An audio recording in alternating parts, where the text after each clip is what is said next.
Welcome to the Kit Car History File series, where we'll be going through the industry's past. We'll be visiting old marks of long ago, some modern ones, some mostly older stuff. A lot of archive information with photographs and information on the cars they made, the people involved, and what happened to them. Hello and welcome to the latest episode of History File, a joint project between TKC Magazine and Enwin's Motors YouTube channel. And what we do is we cover some of the cars, the characters and the manufacturers that created some of the cars of the past that helped to make the industry that we enjoy today. Now, today's subject is a car designed by something of a legend in the kit car industry. For me, he is probably one of the best chassis designers. I can imagine him squirming as I say it, because he's a very modest man. But Jeremy Phillips is a legend in the kit car industry, and every single one of his cars is guaranteed to be nice to drive, and that's quite a thing to be able to boast. But as I said, Jeremy is a very modest man. In fact, he started Sylva Autokits back in 1982 after moving to Lincolnshire at the behest of his sister, who encouraged him after she'd moved there. And he set up Sylva Autokits to create a lightweight two-seater. Now, obviously, throughout history since the 1950s, there have been many, I suppose you would call them lightweight roadsters, 7-esque, low-cost type cars, but based on a cigar with wings in terms of design. And one of the things that set Jeremy's first car apart, the Star, was the fact that it had very distinctive styling, very modern styling. And for me, this car stood out because of that, and also because the donor car, instead of being the ever popular Ford Escort or Cortina, Jeremy instead chose to go down the route of the Vauxhall Viva and Chevette, although the early cars were largely Viva. And this is a good choice because the Viva did handle very, very well. But in those days, GM had a bad reputation for the cars rotting. So there's plenty of rusting Vauxhall Vivas lying around that could be used as a donor car for the Star.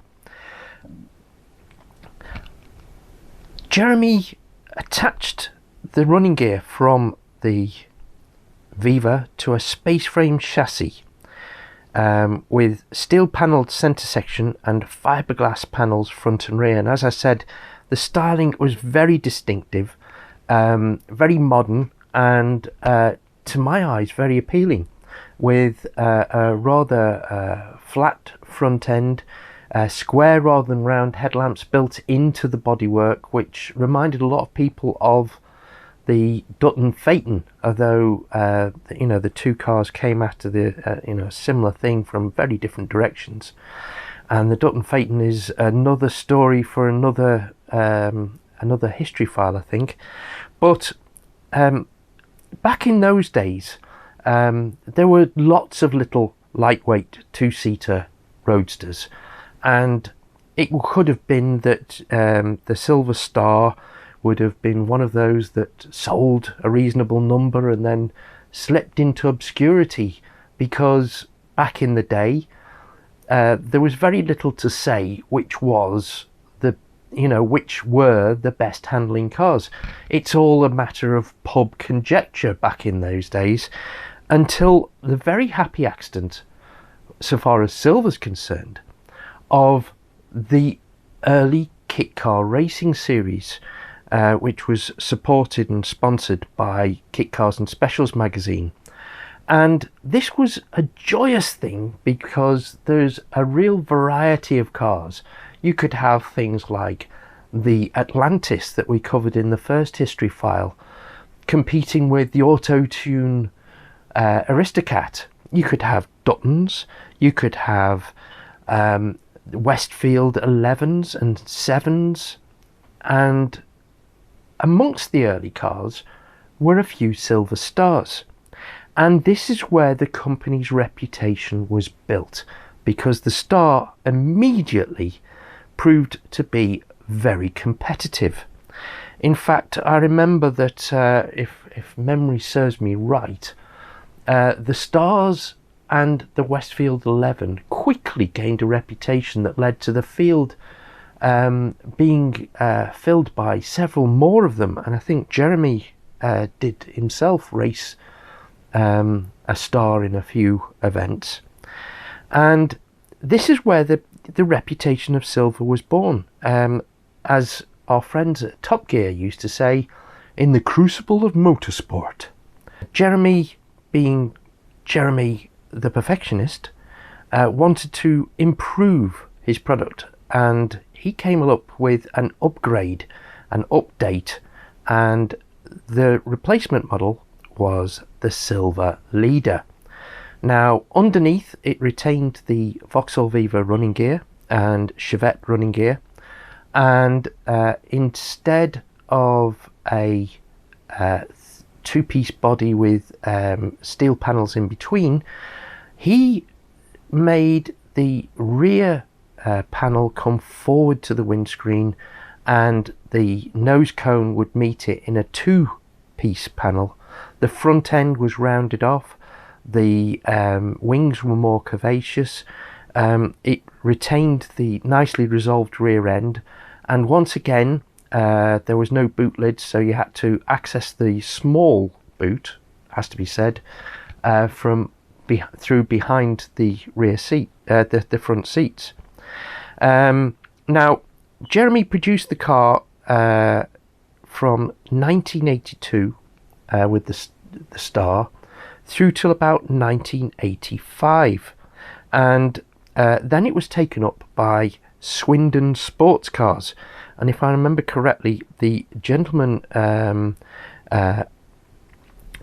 who was in charge was a gentleman called Niall Johansson, who had cut his motorsport teeth in rallying a succession of cars, including the Hillman Avenger, Escort RS 2000 and a Ginetta G15, amongst other things, until he turned his hobby into a business prepping rally cars for customers, initially from his house in Cirencester, before moving on to Swindon in 1984. And that led to a company called Swindon Sports Cars. Now, eventually the motorsport connections, the G15 being the first of them, led him into contact with kit cars, and one day a customer gave Niall a brief to saying he wanted a two-seater roadster that actually worked, and research led him to the door of Jeremy Phillips. And to cut a long story short, Swindon Sports Cars became an agent for Sylva, and eventually he bought the Leader and Star projects from Jeremy Phillips, which gave Jeremy the finances to complete the development of probably his most successful model, the Striker, which is yet another story that's definitely got to be told. Now, Niall Johansson retained much of what Jeremy had created, but he did come up with his own suspension setup, as particularly concerning camber and caster angles, and a gentleman called Alistair Bell was very successful in a Swindon Sports Cars Leader in the 750 Motor Club Kit Car Challenge Series in 1986, topping Class B and second overall in the championship. And amongst the staff at Swindon was Andrew Phillips, Jeremy's nephew, and a gentleman called Tony Dwarnick. Now, those in the kit car industry will think that Tony's name rings a bell.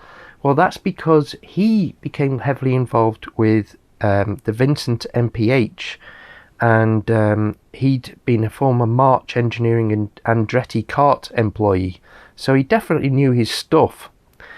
Now, Swindon Sports Cars also developed one other version of the car for exports called the Leader 400, based on Opel Kadett mechanicals, which are very, very similar to the Chevette that was now taking over as the donor of choice for the Leader in the UK. Eventually, the car, after Swindon Sports Cars ran it from 1985 to 87, and I vaguely remember that Niall Johansson actually took a Leader rallying at one point, and wrote the editor of Kit Car magazine, Ian Hine, along for one event. So you know, the car definitely had a lot of potential in lots of different areas. But after 1985 to 1987, the car was taken on by Robley Motors, run by Rob and Shirley Andrews. They took the project on in 1987, and they also ran a petrol station and general garage repair centre in Worthing in Staffordshire. And they carried on for another couple of years, and then a gentleman called John Jones of JP Autocraft of Stourport is the last custodian of the Leader and the Star that we know of. JP Autocraft took on the project until around 1992. I'm not sure what's happened to the moulds. I'd love to know. If anyone knows, please do drop me a line, because it's definitely a car that still looks fresh to me. But most importantly, because of that early success in the Kit Car Racing series, it developed a reputation upon which Sylva Autokits could quite happily lay claim to being one of the leading manufacturers in terms of handling in their specific field. In total, about 150 Stars and Leaders were produced, which is a reasonable number for a car that, as I said, a lot of them ended up racing. So, you know, the car developed a character and a reputation for itself that that carried on. And I know that a lot of owners really cherish their cars. So, yeah, the Sylva Star and Sylva Leader, the birth of a quite incredible legacy of vehicles. Thank you for watching. I hope you enjoyed the video, included in spite of my rather awkward ramblings and stuttering through the video. But if you enjoyed the video, and if you've stayed as long as you have, then hopefully you did. Please do click on like, and even better, click on the bell and subscribe, so that you can be informed of future developments. But clicking on like, it does help the algorithm, which and share the video amongst friends, let people know about it, because we want to be encouraged to make more. And if you enjoy them, we definitely will. These are going out on TKC Magazine's YouTube channel, as well as Enwin's Motors YouTube channel. And if you could subscribe to both, that would be fantastic, because there are going to be variations and differences between the two. And of course, we have our own content that you will enjoy as well. So please do drop us a like and click on that bell, and tell your friends, because without you, we have nobody to produce the videos for. Anyway, take care, and we'll see you in the next one. If you like classic kit cars and specials, we have a special section on our website at totalkitcar.com, which is updated every week, every Friday in fact, and has been for 23 years, which I'm rather proud of. But you'll find little features on cars like the G10 and all sorts of stuff on there, from historic 60s motorsport, some obscure stuff, some interesting stuff we like to think.